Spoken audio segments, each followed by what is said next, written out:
रुद्राक्ष अकॅडमीच्या खेळाडूंचे दुसऱ्या राष्ट्रीय दांडपट्टा स्पर्धेत घवघवीत यश.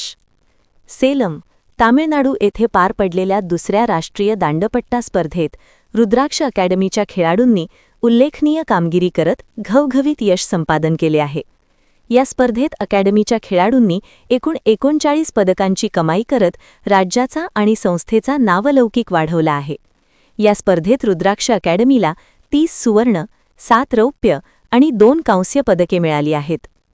दांडपट्टा स्पर्धेत यशस्वी ठरलेले खेळाडू: आदित्य कोकितकर, वैष्णवी कोकितकर, आरव मोरे, अंश सटाले, मीत शहा, विराज काकडे, पृथ्वीराज चौहान, अर्जुन गंगाधर, शुभ्रा धूपद, स्वरा कोळी, ऋग्वेदी गोंधळी आदी खेळाडूंनी उत्कृष्ट खेळाचे प्रदर्शन केले.